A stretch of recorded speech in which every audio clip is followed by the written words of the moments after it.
Eu me preocupo com a tua vida de verdade. De verdade, amém?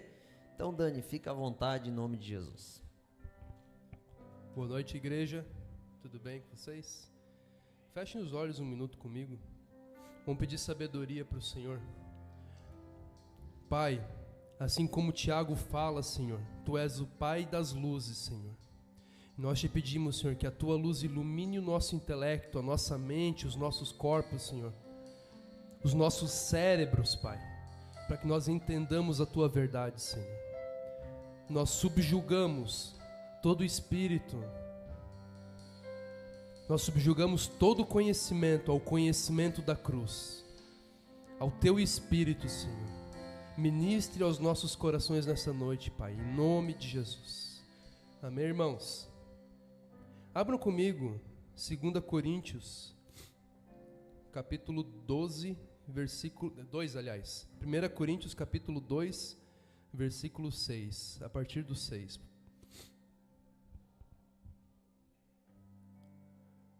Todavia, falamos sabedoria entre os perfeitos, não, porém, a sabedoria deste mundo, nem dos príncipes deste mundo que se aniquilam, mas falamos a sabedoria de Deus oculta em mistério, a qual Deus ordenou antes dos séculos para a nossa glória, a qual nenhum dos príncipes deste mundo conheceu, porque se a conhecessem, nunca crucificariam ao Senhor da glória.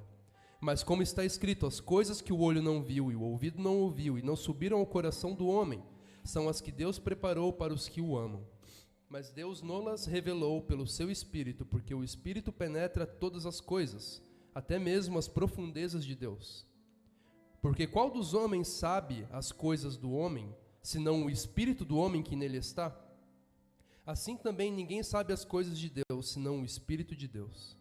Mas nós não recebemos o Espírito do mundo, mas o Espírito que provém de Deus, para que pudéssemos conhecer o que nos é dado gratuitamente por Deus, as quais também falamos, não com palavras que a sabedoria humana ensina, mas com as palavras que o Espírito Santo ensina, comparando as coisas espirituais com as espirituais. Ora, o homem natural não compreende as coisas do Espírito de Deus, porque lhe parecem loucura, e não pode entendê-las, porque elas se discernem espiritualmente. Mas o que é espiritual discerne bem tudo, e ele de ninguém é discernido. Porque quem conheceu a mente do Senhor para que possa instruí-lo? Mas nós temos a mente de Cristo. Amém, igreja? Romanos 12, abram comigo, Romanos 12, capítulo 12, versículo 2. Paulo fala o quê? Não vos conformeis com este mundo. Coloca lá, Moisés. Romanos 12, 2. E não sede conformados com este mundo, mas sede transformados pela renovação do vosso entendimento, para que experimenteis qual seja a boa, agradável e perfeita vontade de Deus. Como que a gente não se conforma com o mundo, irmãos? De acordo com o apóstolo Paulo. Transformando a nossa mente. Vejam que em 1 Coríntios 2, o versículo em que eu li ali, ele termina assim: nós temos a mente de Cristo. Então a nossa mente tem que ser transformada conforme a mente de Cristo. O único modo de nós não nos conformarmos com o mundo.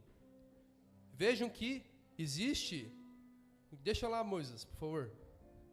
Existe o mesmo sufixo conformados, transformados. Com é você se transformar junto com o mundo. Você recebe passivamente a forma do mundo. O que é transpor? O que é transpassar? Em inglês tem o verbo trespass, que é você invadir uma propriedade. Ele dá a ideia de ir além. Então, transformar é você ir além da forma do mundo. Você recebeu uma forma que não vem deste mundo, que está além dele. Com é você receber a forma do mundo. Compreendem? Então, qual que é o modo, qual que é a força que nos impele para frente na nossa vida cristã? Na nossa aproximação de Deus. Como que nós nos aproximamos de Deus? Sendo transformados na nossa mente. Veja que Paulo não falou, tudo que eu vou citar aqui é uma bênção, eu vou citar agora, é uma bênção.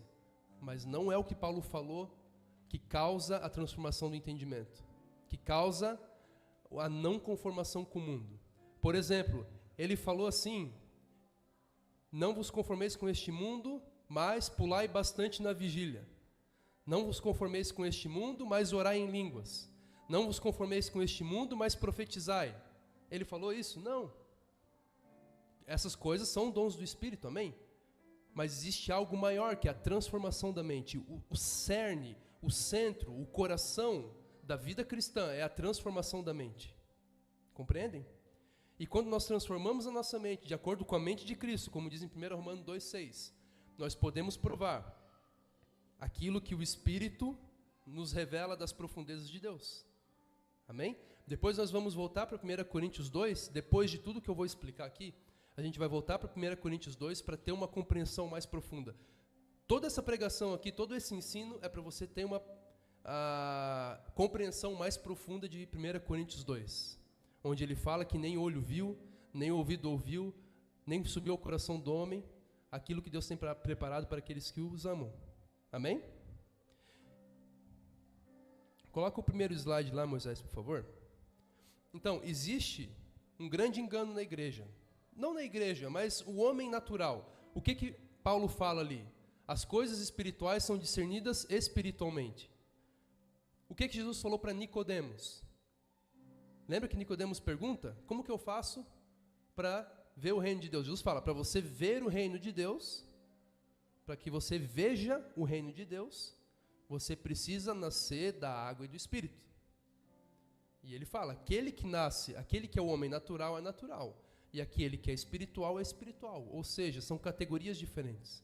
Então não adianta uma pessoa que não é nascida de novo, que não nasceu do Espírito, ela tentar compreender as coisas do Espírito de Deus, porque elas se discernem espiritualmente.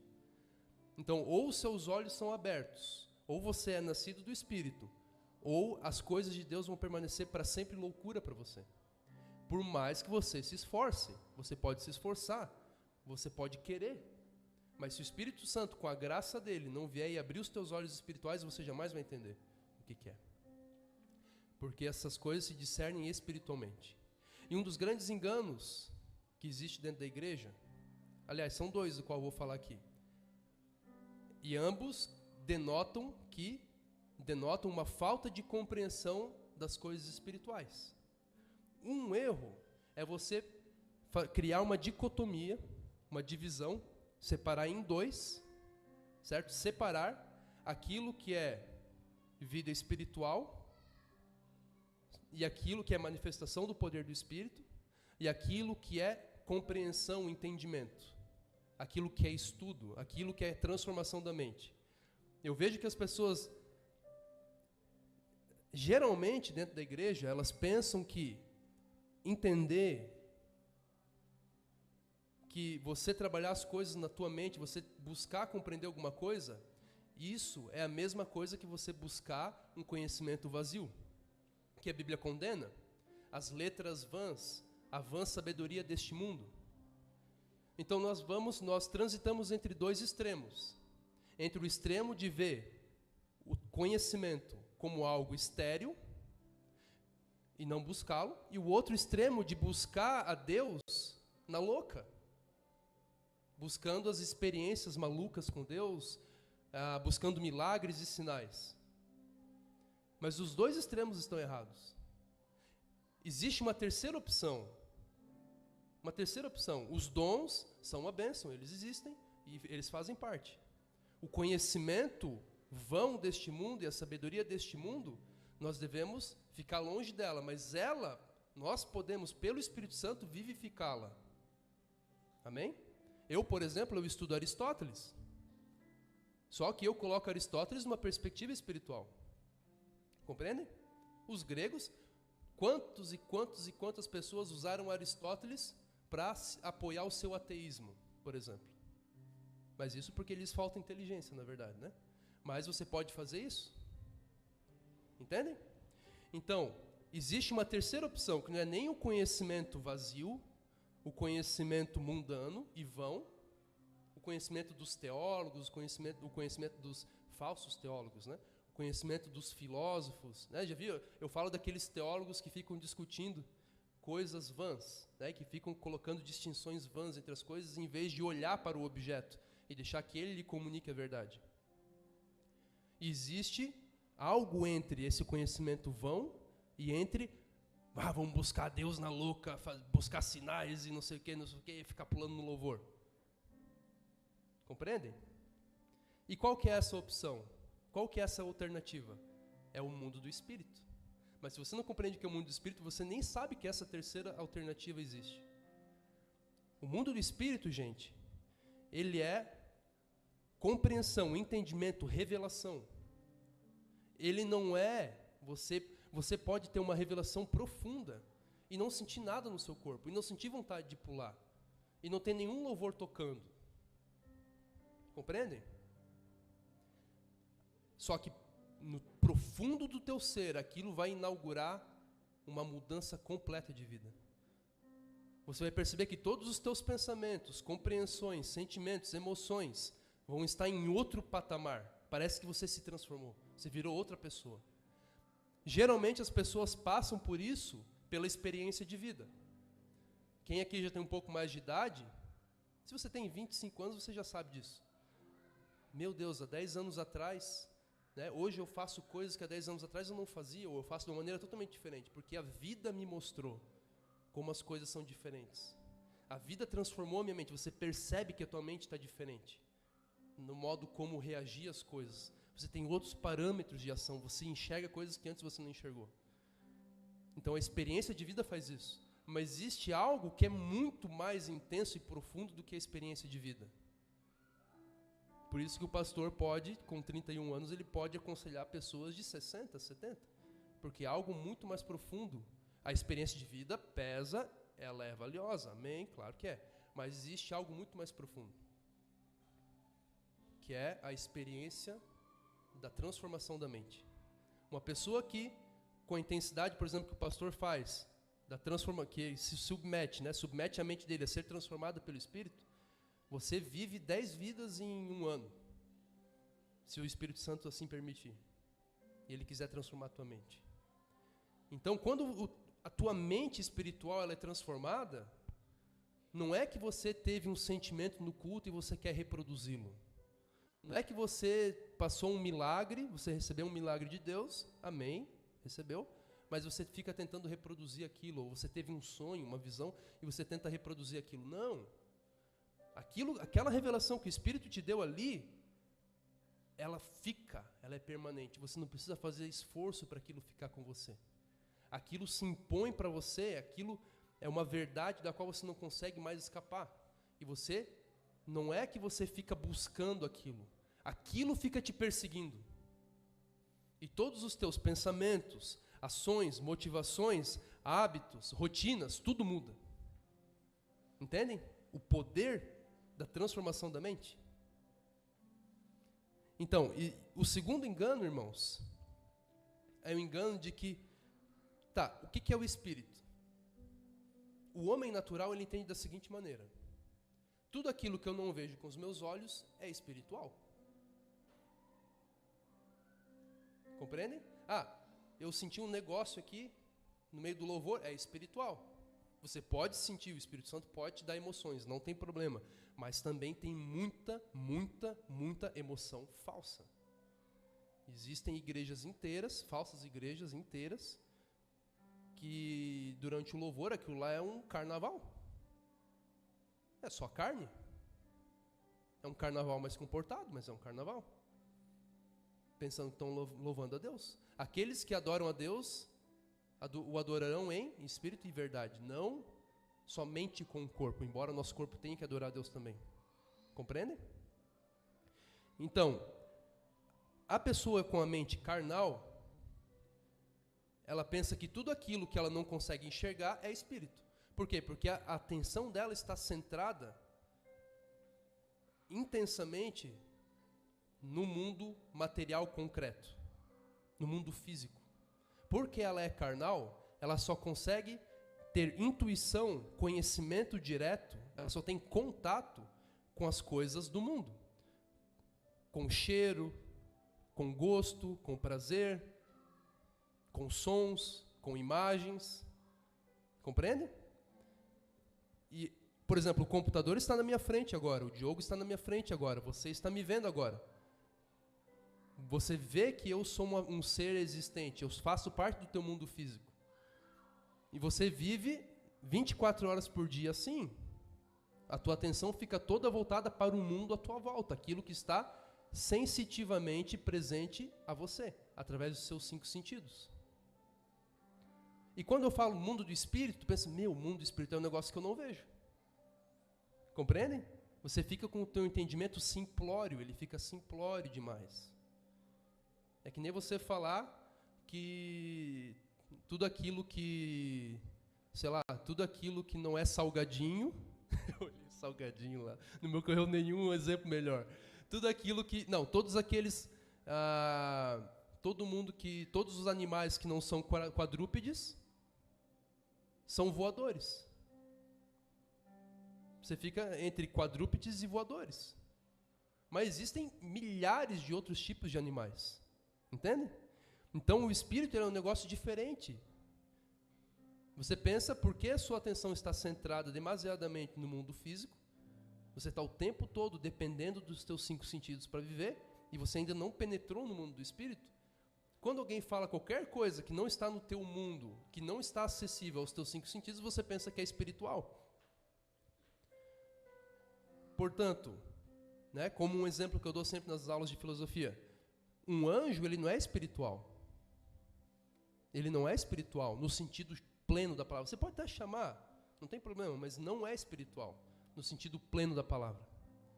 Espiritual é a revelação que você teve um dia do amor do Pai. Isso é espiritual.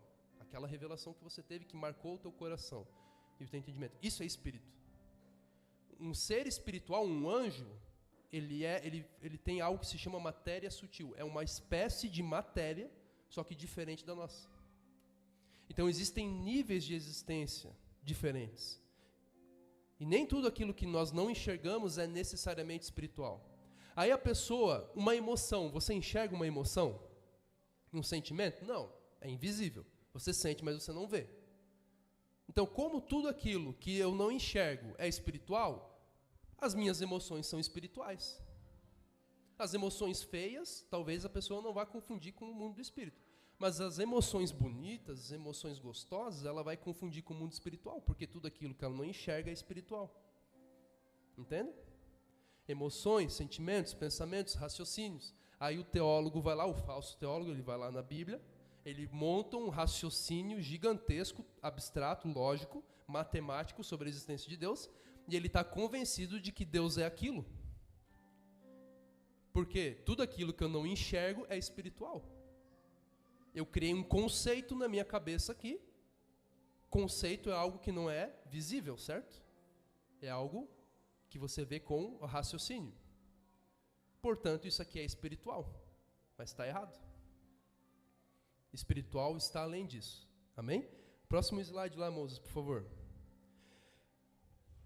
Existe, eu vou pedir o auxílio agora, vou usar o auxílio do simbolismo natural para a gente compreender o que é o corpo, alma e espírito. O Diogo tem descoberto, né, muito o poder do símbolo ultimamente, né, Diogo, através da literatura, né? Então, eu vou falar aquilo que o pastor já ministrou aqui, né, só que agora de uma maneira simbólica. Porque as coisas, a Bíblia fala que as coisas que Deus criou, elas nos revelam a divindade de Deus. E também, as coisas que Deus criou, o simbolismo natural significa a linguagem, aquilo que a criação fala acerca dela mesma. Aquilo que a criação fala acerca das suas leis mais profundas. Por exemplo, você olha para o sol e você entende que aquilo tem algo parecido com Deus, aquilo simboliza Deus de alguma maneira. Não é Deus de maneira alguma. Se você pensar que aquilo é Deus, daí é panteísmo. Mas você sabe que aquilo simboliza, aponta para Deus de alguma maneira. Aquela glória do sol. E a Bíblia ela é repleta de símbolos.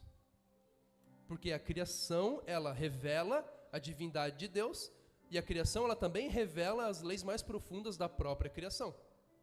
Então eu vou usar a criação Eu vou usar o símbolo da terra, do mar e da atmosfera para explicar as leis profundas da criação, para a gente entender o mundo do espírito. Amém? Então, se nós pegarmos, eu peguei essa foto aqui, por que tem uma baleia e uma tartaruga ali, né? Então, irmãos, por quê? Porque no simbolismo clássico, né, os filósofos sempre usaram esse símbolo para auxiliá-los a compreender as coisas. A luz, ela é o símbolo do espírito. Luz, a luz. O mar é o símbolo da psique ou da alma. E a terra é o símbolo do corpo. Até porque do pó Deus nos tirou, não foi assim? Até na Bíblia, o pó, ele simboliza o homem, a carne, a criação do homem carne. Não que não seja literal também, né? É literal também, mas também é um símbolo. Entende? Então, por que que a luz representa o espírito? Por que que a água representa a alma e por que que a terra representa o corpo? Se você observar, a Bíblia fala, ali em 1 Coríntios 2, que o espírito tudo discerne e de nada ou de ninguém é discernido. Não é assim? Se você observar a luz, você vê a luz, você não discerne a luz.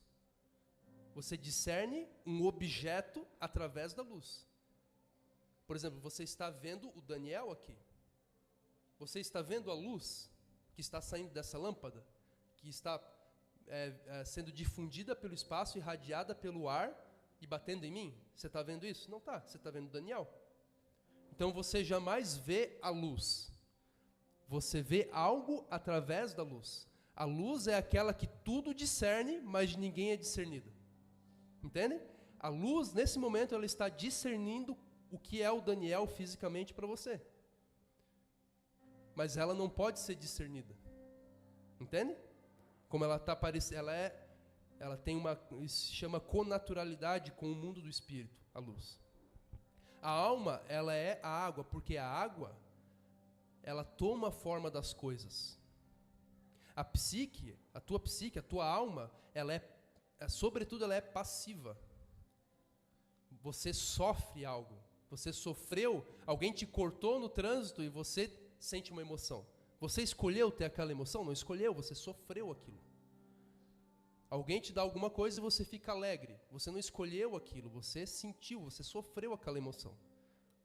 E a água, ela é passiva assim também. Tudo aquilo que você coloca na água toma forma. A água toma forma daquilo. Se você colocar, tá vendo que a água tomou a forma dessa garrafa? Se eu colocasse ela numa garrafa cúbica, a água ia se tornar um cubo. Entende? Se eu colocasse numa garrafa triangular, a água se tornaria triangular. Então ela toma a forma das coisas, ela tem uma maleabilidade, ela é passiva. E assim é a nossa alma e a nossa psique. E o corpo, ele é menos maleável do que a alma. O corpo, assim como a terra, também é passiva. Também é passivo. Porém, ele dá forma à alma, ele não toma a forma das coisas tão facilmente. E ele é menos maleável do que a alma. Sabe, quer ver como que é menos maleável? O corpo é menos maleável. A alma você consegue mexer nela com mais facilidade. Por exemplo, pense na emoção tristeza. Pense na emoção dor no dedão. Você consegue imaginar? Ou pense na cor vermelha agora. Feche os olhos e pense na cor vermelha. Você consegue, não consegue? Então, como que você conseguiu, através da decisão, causar um estado de alma psíquico em você? Porque a alma, ela é maleável. Agora, pule do teto da igreja e voe. Compreenderam? Pegue um carro e levante. Talvez o Roberto consiga. Não eu, né? Brincadeira. Né? Pegue uma coisa que é demasiado pesada para você e levante. Imagine você levantando o carro. Você consegue imaginar? Consegue, né? Agora, levante-o de fato. Por que você não consegue levantar de fato e você consegue imaginar você levantando? Porque a psique, ela é mais maleável do que o corpo. Na psique você consegue conceber você levantando um carro, mas no corpo não dá. O corpo é menos maleável aos teus desejos. Então a alma ela é muito enganosa. Até quando a Bíblia fala que todo engano provém do coração do homem, ela está se referindo ali da alma. A alma ela é muito enganosa, gente. Imagine você com esse ente dentro de você que é maleável, que toma forma das coisas, que é passivo. Aí você deseja uma coisa, você imagina uma coisa, a tua alma toma forma daquilo e você imagina que está acontecendo de verdade. O exemplo do carro é um pouco absurdo, mas existe muito auto-hipnose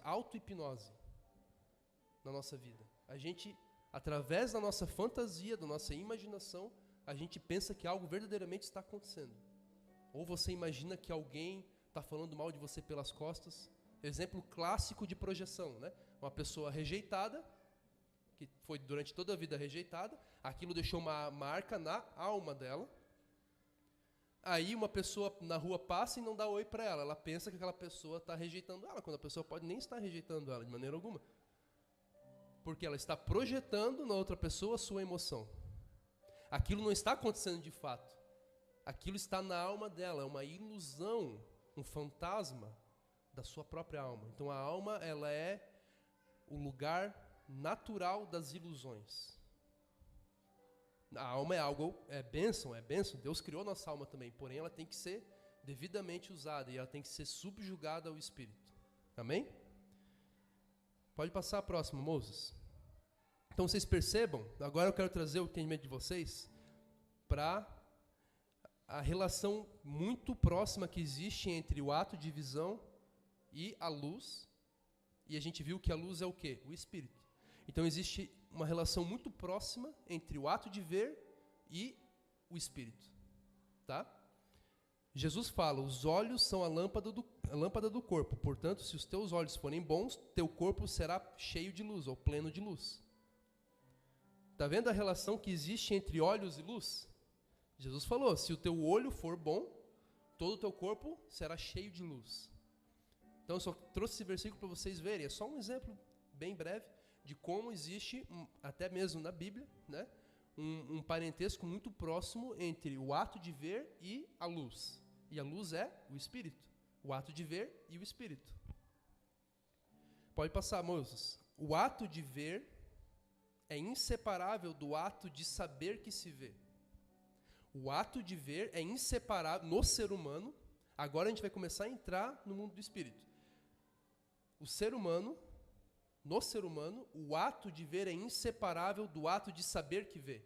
Um animal, um gato, né? Gato ele é muito arisco, né? Quando você vai para cima dele, ele não foge. Por quê? Porque ele está te vendo. E ele reagiu de acordo com aquilo que ele viu. O gato vê, não vê? Assim como nós. Mas o gato não sabe que vê. Você vê e você sabe que você vê. Você vê, você está vendo o Daniel e você sabe que você está vendo.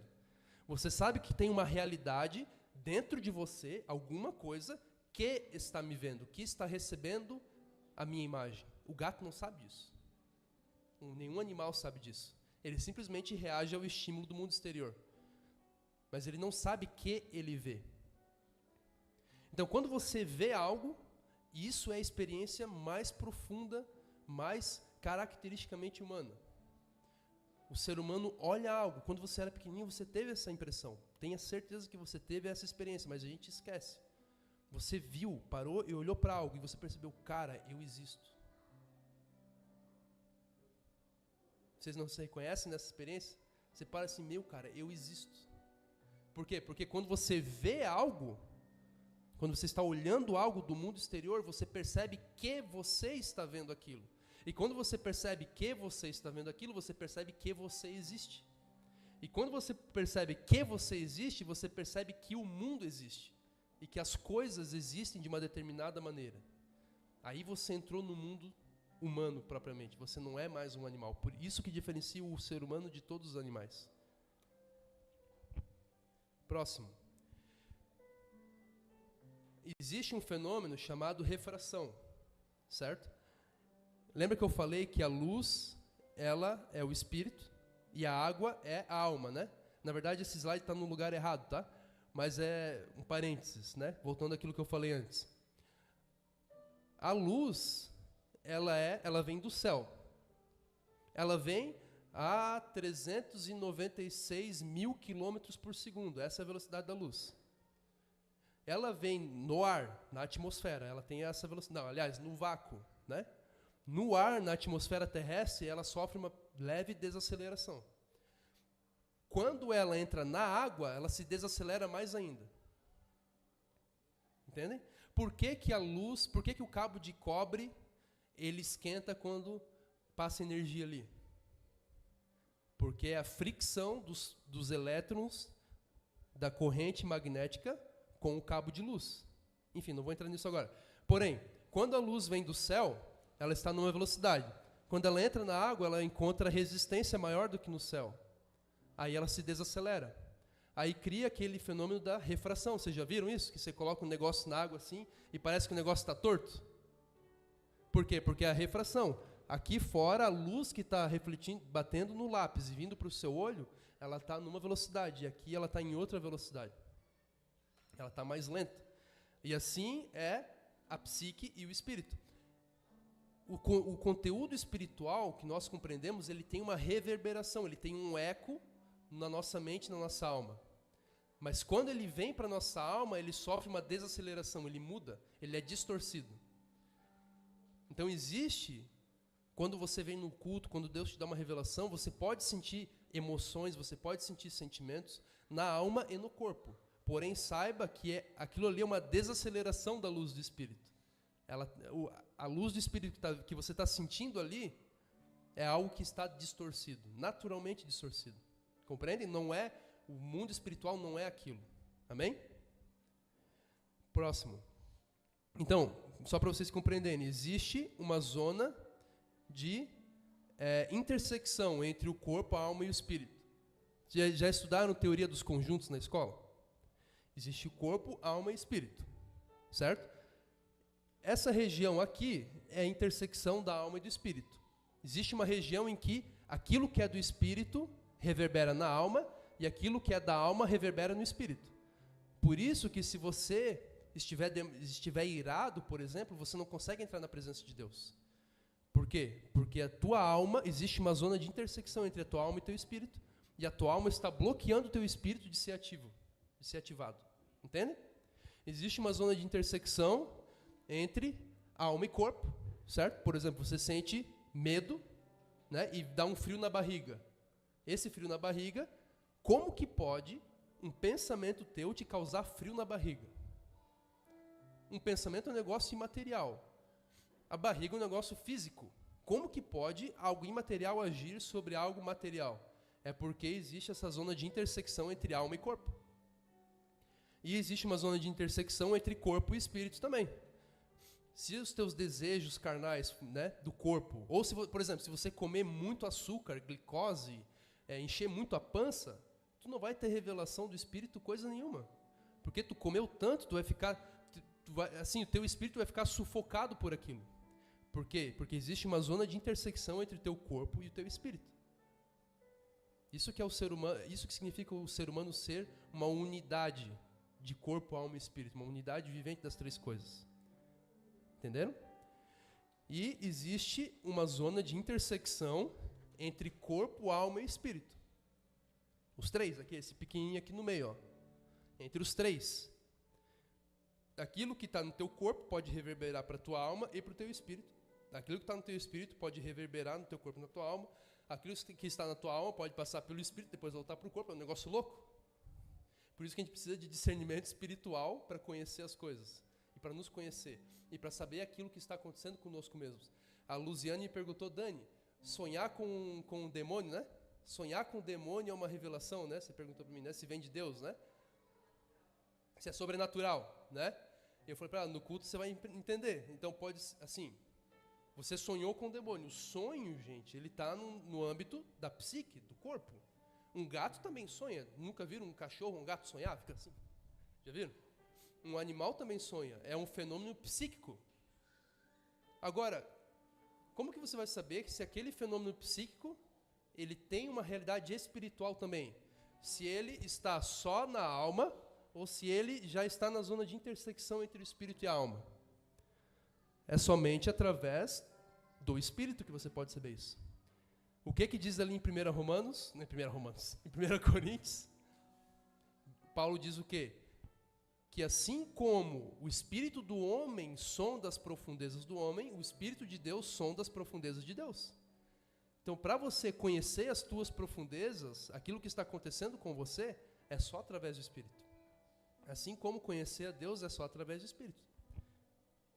Próximo. A alma sente, vê, percebe. O Espírito sabe que vê, sente e percebe. E, consequentemente, sabe que aquilo que ele vê, sente e percebe existe dentro do ser. A alma somente reage àquilo que percebe, mas não sabe que aquilo faz parte do ser. Essa é a diferença entre alma e espírito. Se você quiser, eu te mando isso aqui depois. Para entender, é difícil entender na primeira. Mas eu tenho certeza que o Espírito Santo vai ministrar algo ao teu coração. Nem que você entenda uma frase do que eu falar aqui, vai ser edificante para a tua vida, amém? Então, mas você pode também continuar investigando essa questão, né? A alma sente, vê e percebe. Assim como um gato, ele sente, vê e percebe. Mas o Espírito, ele sabe que vê, sente e percebe. E, consequentemente, sabe que aquilo que ele vê, sente e percebe existe. Então, você vê uma cadeira. Você sabe que você vê a cadeira. E quando você sabe que você vê a cadeira, você sabe que a cadeira existe dentro do ser. Um animal, ele está totalmente aquém disso. Ele não consegue alcançar isso de maneira alguma. Querem ver? Próximo slide. O animal, sabe de onde vem a palavra alma? Ela vem da mesma raiz da palavra animal, que é do latim anima, que significa alma. Então, um animal é um ser provido de alma. Então, os animais, eles têm alma. Mas por que o animal, você observou um animal? O animal é burro, não é? Um animal, ele tem um certo tipo de raciocínio, mas o animal já chegou e perguntou para você assim, um dia eu vou morrer? O animal já perguntou isso para você? Aliás, ele nem fala. Por que o animal jamais se questiona a respeito daquilo que não está presente para ele no momento? Uma criança pergunta. Emanuel, esses dias chegou e já perguntou coisas para mim inacreditáveis. Dani, onde você trabalha? Como que o Emanuel sabe que eu trabalho em alguma coisa? Como que ele sabe disso? Ele perguntou onde, ele não perguntou se eu trabalho, ele perguntou onde. Como que ele sabe? Uma criança, gente. Um animal jamais, em toda a vida, em milênios e milhares, milhões de anos, jamais ia conceber uma pergunta dessa. Por que ele sabe disso? Porque ele sabe que o ser existe. Ele sabe que o Daniel faz parte do ser e que o Daniel é um homem e que todo homem nesta terra, ele precisa trabalhar para sobreviver. Portanto, o Daniel precisa trabalhar para sobreviver. Então, o Daniel trabalha, só que eu não sei onde que ele trabalha. Entende? Todo o raciocínio que ele fez. Por quê? Tudo isso provém do fato dele saber que o Daniel existe, que o Daniel é uma existência independente dele e que eu faço parte de alguma ordem, eu tenho algum lugar dentro da ordem geral do ser e total do ser. O animal, ele não tem ideia nenhuma da ordem total do ser. Por quê? Porque ele não tem o conceito de ser. Por que ele não tem o conceito de ser? Porque quando ele percebe alguma coisa, ele não sabe que percebe. E o homem sabe que percebe. Entendem? Sabendo que percebe, ele sabe que existe. Sabendo que existe, ele sabe que o ser existe. E sabendo que o ser existe, ele sabe que ele faz parte da ordem total do ser. Loucura, né? É lógico isso? Então, próximo slide, por favor, Moses. Existe um biólogo alemão chamado Jakob von Uexküll. Ele falava assim: todo animal vive dentro do seu Umwelt. Umwelt é o mundo em torno. Para o animal não existe existência, não existe realidade nem o ser. Existe só o seu Umwelt. Umwelt, em alemão é em torno. Welt é world, né? É mundo. É o seu mundo em torno. Para o animal só existe aquilo que está em torno dele naquele momento. Já perceberam isso? Para o animal não existe nada além. Então o animal já chegou e já se perguntou: o que tem no outro bairro? Não, o animal não se pergunta isso. Porque para ele só existe, só interessa aquilo que está no seu Umwelt. Entende? Por quê? Porque ele não tem o conceito da totalidade do ser. Um ser humano, pequenininho, a criança, ela se pergunta, onde que acaba o universo? Entende? Um animal nem se pergunta o que tem para além da casa dele, no quintal vizinho. O animal pode viver a vida inteira dentro de um quintal sem jamais nem imaginar o que existe no outro quintal. Ele nem sabe que existe algo para além da parede. Entende? A diferença entre o ser humano e o animal. E olhem que interessante, Paulo fala, em 2 Coríntios 4,18, não atentando nós nas coisas que se veem, mas nas que se não veem. Porque as que se veem são temporais e as que se não veem são eternas. Então o animal, ele está preso no seu Umwelt, naquilo que é visível para ele. Então ele está preso naquilo que é temporal, segundo o apóstolo Paulo. Mas nós vamos além do Umwelt, nós atentamos, nós prestamos atenção, nós consideramos e examinamos as coisas que estão para além do nosso Umwelt, daquilo que é acessível aos nossos olhos, para além daquilo que se vê, as coisas que se não veem. E, portanto, nós temos acesso à eternidade, e é nessas coisas que nós devemos atentar. Compreendem? Próximo. Portanto, eu coloquei aqui, né, o que é o nosso corpo? O nosso corpo, bem rapidamente, tá, gente? O nosso corpo, ele começa na matéria sutil. Lembra que eu falei para vocês que um anjo, ele não é espiritual? Um anjo, ele é matéria sutil. Ele tem espírito também. Mas aquele anjo que vem com a espada, né, e combate os demônios, aquilo é matéria sutil. Tá? A matéria sutil, nós também a temos. É o nosso corpo espiritual. Por isso que quando você sente opressão maligna, quando você tem um demônio agindo na sua vida, você sente opressão maligna. Você está sentindo isso onde? No teu corpo espiritual. Aquele negócio de más energias, né? Que quando alguém vem falando com esse papo de más energias para mim, eu já fico assim, né? Meu Deus do céu, essa pessoa não sabe nada. Mas enfim, existe, mas a pessoa acha que não, é algo que existe, beleza, legal. Só que assim, a pessoa acha que ela descobriu o mistério do cosmos, quando ela só descobriu uma outra frequência da matéria. Entenderam? Então, energia, todo o mundo através do qual os feiticeiros fazem feitiçaria, é o mundo da matéria sutil.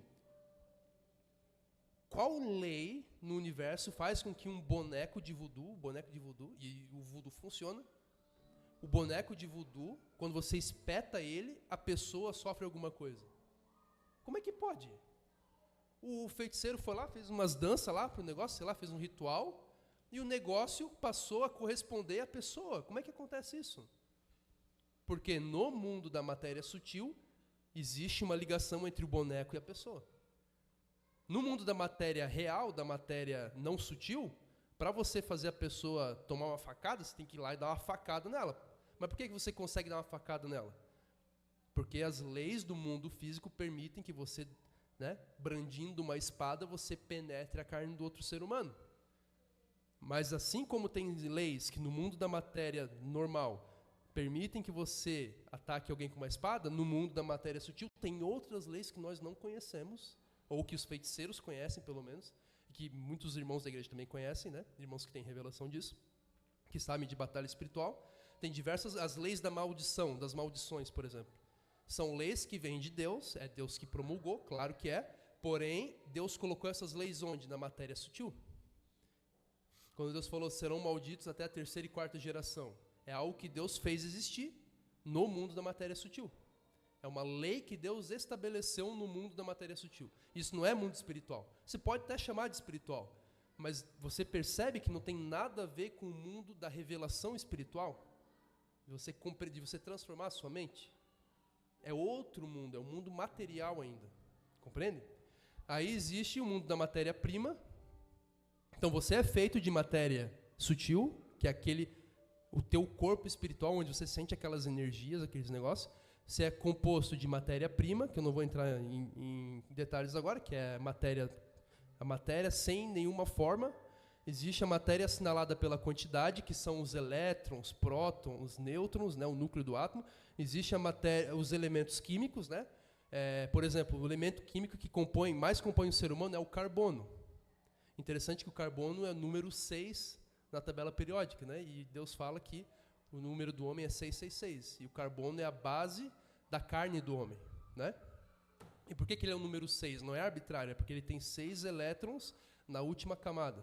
Enfim, aí, eu acho que é isso, você bem me lembra. Mas não é arbitrário, tem uma razão, uma estrutura do átomo, por isso que ele é número 6, tá? Elementos químicos, informação genética, que é o teu DNA, aí sobe mais de nível, células, tecidos, órgãos e sistemas. Né? O teu órgão, por exemplo, o teu coração, teu sistema é o sistema cardíaco, que é mais de um órgão. Tudo isso, começando lá na matéria sutil, subindo até os sistemas do corpo, formam o teu corpo. E, quando você subiu do corpo, você vai para a alma, certo? Aí existe a parte mais passiva da alma, que é a percepção sensorial, que um animal também tem. Percepção sensorial é enxergar, sentir, né? Emoções, sentimentos. Aí existe a parte mais ativa da alma, que é a potência de movimento. Um animal, ele não consegue se mover? Ele consegue. Né? Por isso que ele é animal, ele se move. Ele é animado, já viu? Desenho animado, porque o desenho se move, entendem?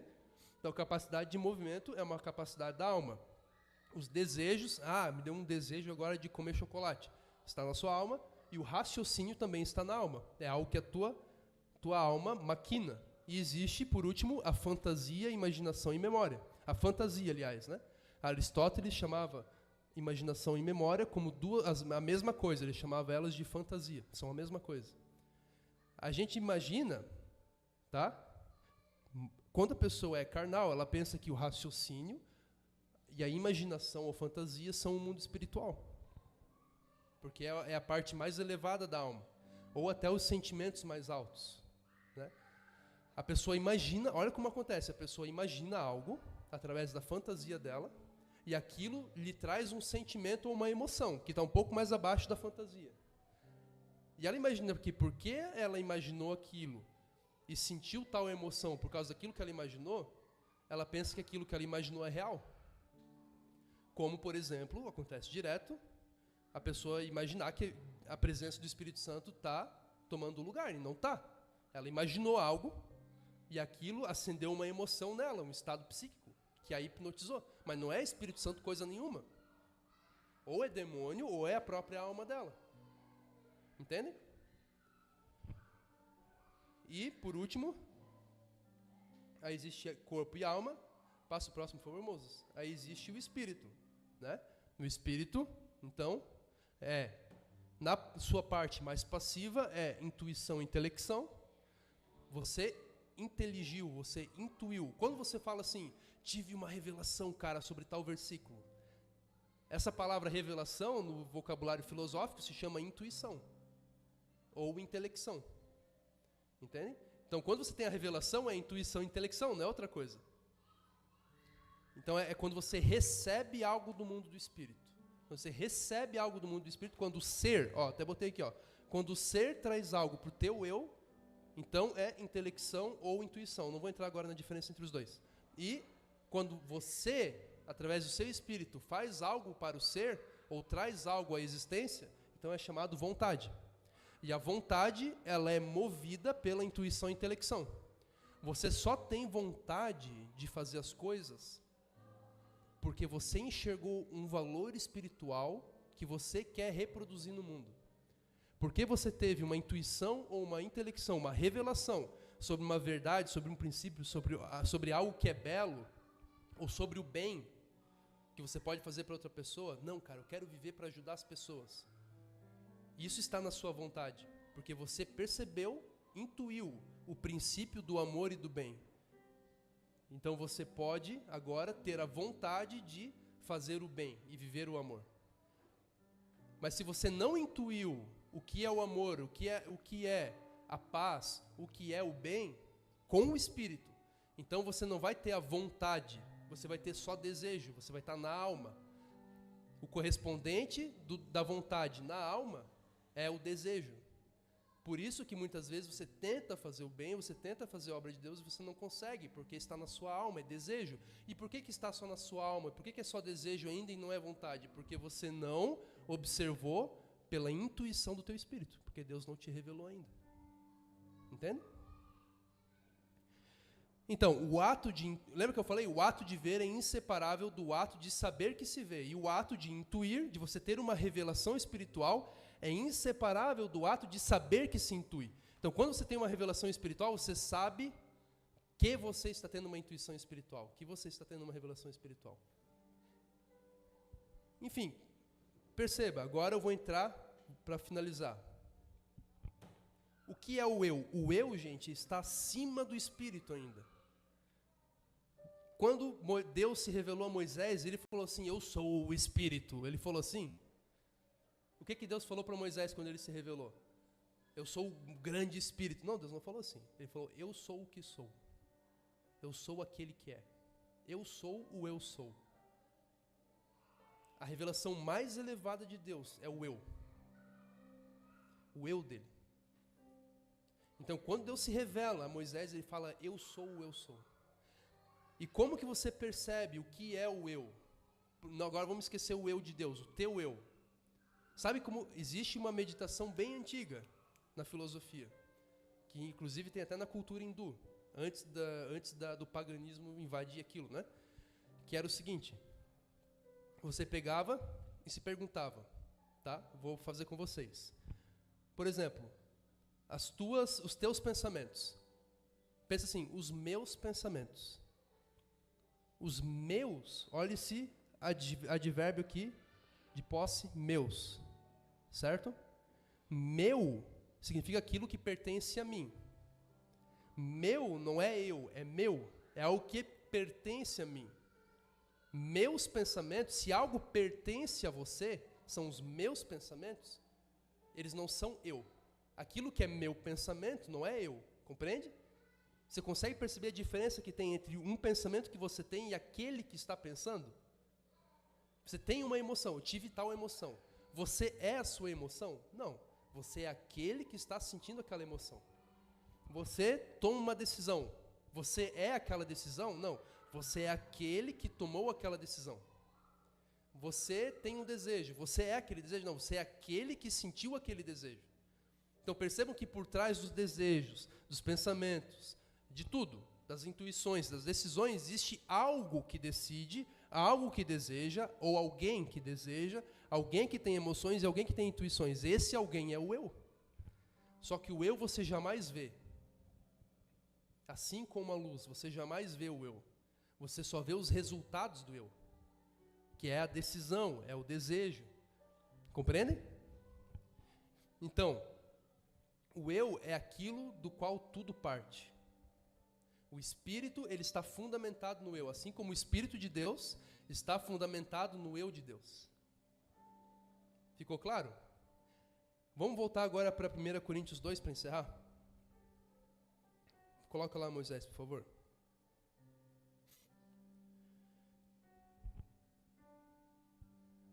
Todavia, 1 Coríntios 2, versículo 6. Todavia, falamos sabedoria entre os perfeitos, não porém a sabedoria deste mundo, nem dos príncipes deste mundo que se aniquilam, mas falamos a sabedoria de Deus, oculta em mistério, a qual Deus ordenou antes dos séculos para a nossa glória. Vejam bem, a sabedoria de Deus, Deus ordenou antes dos séculos, antes do tempo, para a nossa glória. A nossa glória, o que é a nossa glória? Glória, gente, é muito mais do que felicidade. A glória é a beatitude, a felicidade eterna, a felicidade infinita que nós temos em Deus, a qual nenhum dos príncipes deste mundo conheceu. Porque se a conhecessem, nunca crucificariam o Senhor da glória. Mas como está escrito, as coisas que o olho não viu, o que são essas coisas? São as coisas espirituais. Que o ouvido não ouviu, olho não pode ver, ouvido não pode ouvir, porque não está no âmbito da alma, não está no âmbito do sentimento.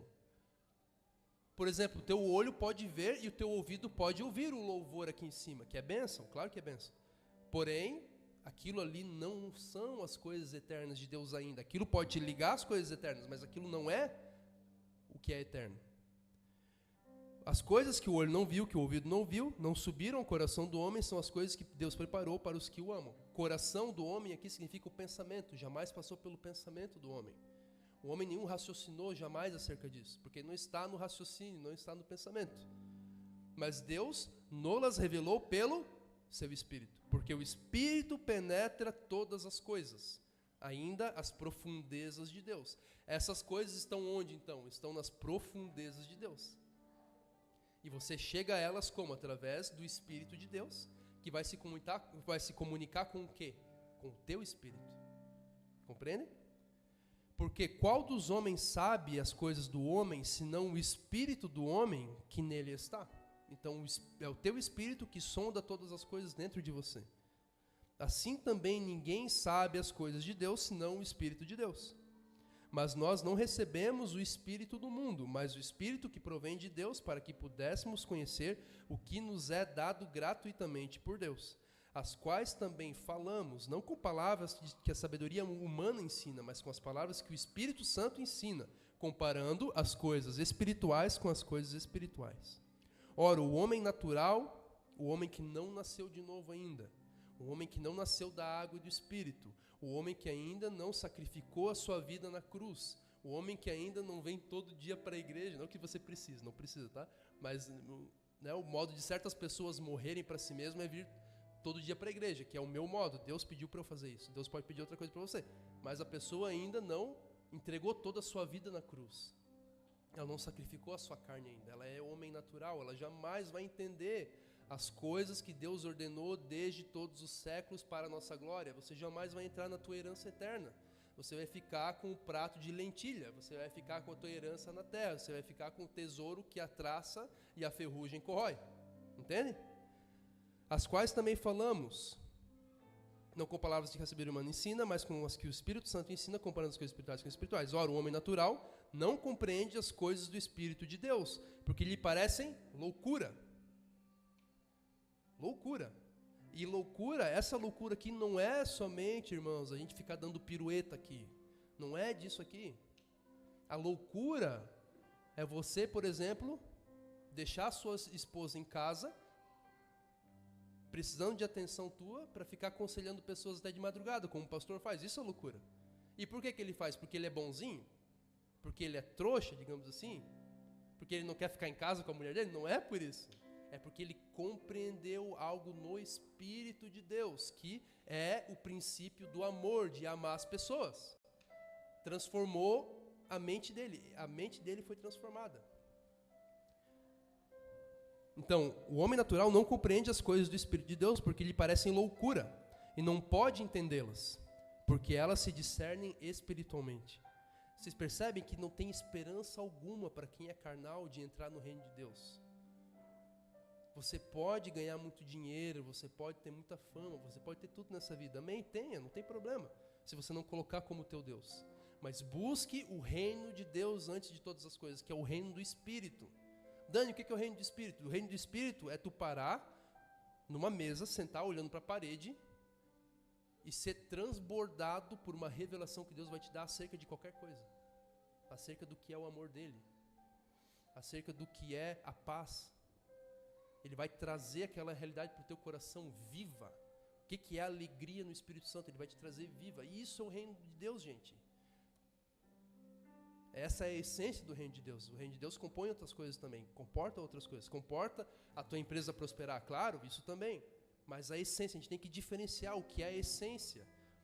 O que eu estou falando aqui, cara, não é... Eu estou falando desde o começo, o louvor, a adoração, dar pirueta, falar em línguas, curar, claro, isso tudo faz parte do reino de Deus, mas não é a essência, eu estou falando da essência. O coração, o centro é a transformação da nossa mente de acordo com a revelação do mundo espiritual.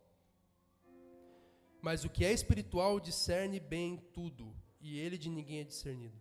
Porque quem conheceu a mente do Senhor, para que possa instruí-lo, mas nós temos a mente de Cristo. A mente de Cristo, que é aquela segundo a qual a nossa mente tem que ser transformada de acordo com Romanos 12. Então ninguém compreendeu a mente de Deus. Quem conheceu a mente de Deus? Do Deus Altíssimo? Ninguém. Mas nós temos a mente de Cristo. Cristo penetrou as profundezas de Deus, porque ele foi submisso até a morte, e morte de cruz. Ele penetrou. E nós, através da imagem do Filho de Deus, nós podemos penetrar as realidades de Deus também. Mas a nossa mente tem que estar em Cristo. Amém? Você recebe essa palavra? Se coloque de pé então, vamos orar ao Senhor.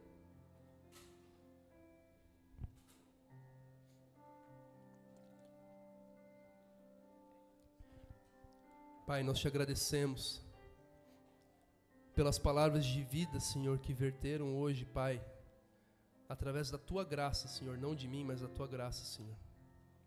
E nós te pedimos, Senhor, nós queremos viver a vida espiritual de fato contigo, Senhor. Nós não queremos viver de emoções, do entusiasmo do culto, do entusiasmo de uma vigília. Nós não queremos ter a nossa bateria recarregada na vigília e depois descarregada de novo, Senhor. Nós queremos firmar os nossos pés na rocha eterna, espiritual, que é Cristo, que é a mente de Cristo, Senhor. Transforma as nossas mentes e os nossos corações, Senhor, para que nós nos aproximemos de Ti, Pai, e entremos no Teu reino de glória, em nome de Jesus. Amém. Glória a Deus. Que ensino, né, irmãos? Daniel comeu a sopa de letrinha inteira e nos deu para comer também. Irmãos, Deus abençoe o coração de cada um. Tenho certeza que esse ensino vai frutificar. Amém? E que a glória, a graça e o poder do Senhor os acompanhe em nome de Jesus. Dê uma salva de palmas, Senhor, para nós terminarmos adorando a Deus. Deus abençoe. Tem coa café lá. Pega um pastelzinho para levar para casa. Amém?